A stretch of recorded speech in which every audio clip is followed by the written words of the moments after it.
So mga boss, ito yung ating papalitan ng water pump. So durog-durog na yung bearing dito. So ayan dahilan kaya stuck up.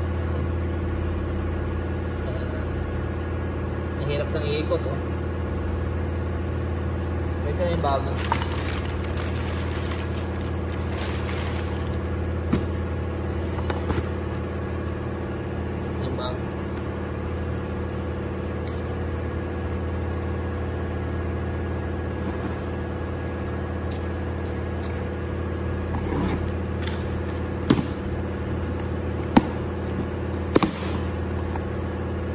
Kasama po siyang o-ring.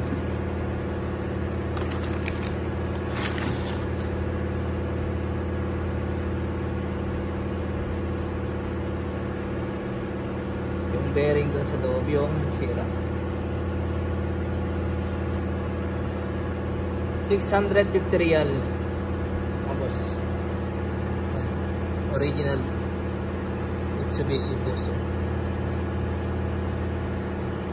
Kakabit muna natin.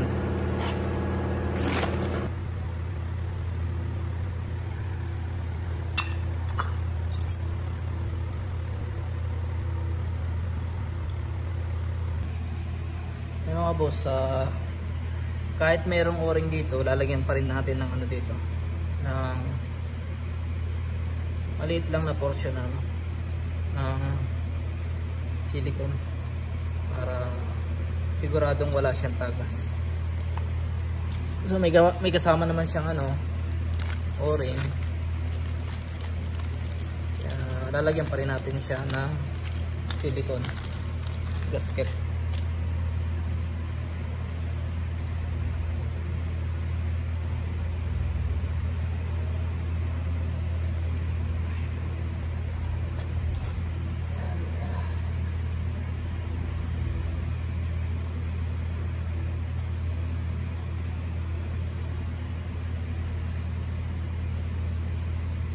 Hindi malaglag.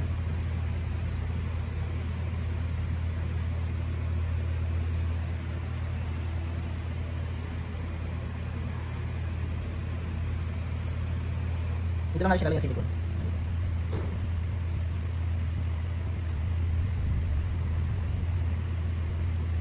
Ito lang.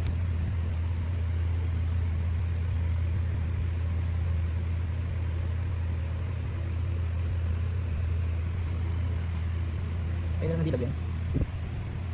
Pero para sa akin mas mayroon ng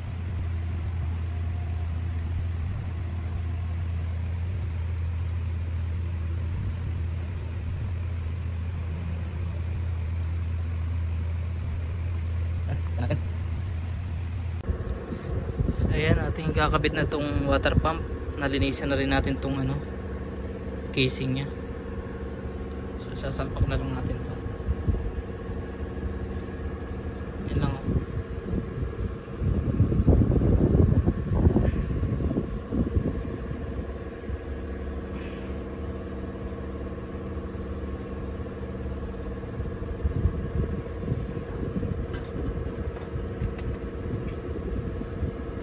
Apat lang turn nila yun mga boss. Dalawang haba sa taas at saka dalawang maliit sa baba.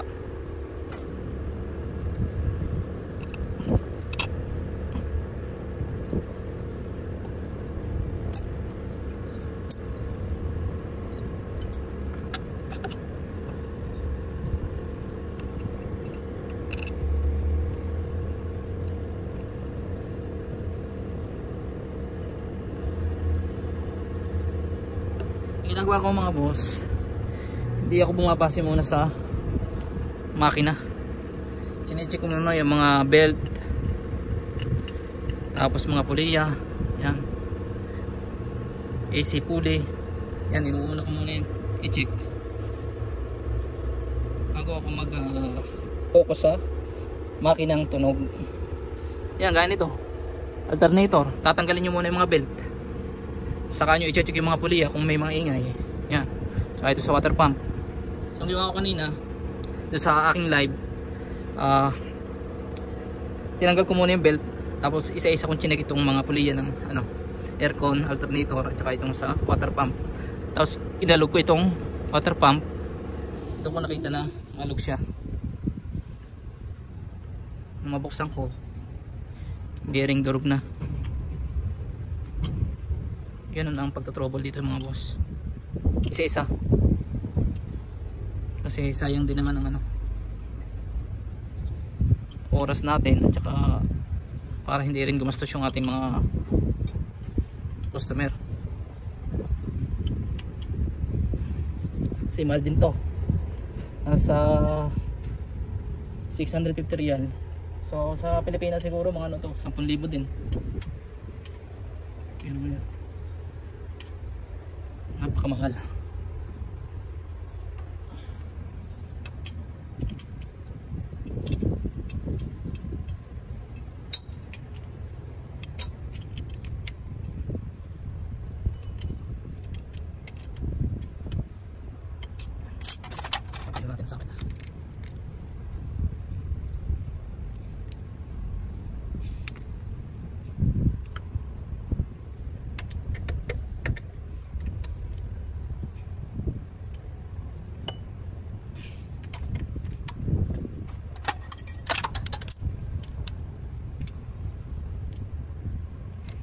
Okay na. So sunod natin kakabit itong pan blade, clutch pan, yung clutch pan, tsaka itong mga cover ng radiator. Yan mga boss. So meron pa tayong kakabit na parts dito, tapos belt. Wala nang alog oh.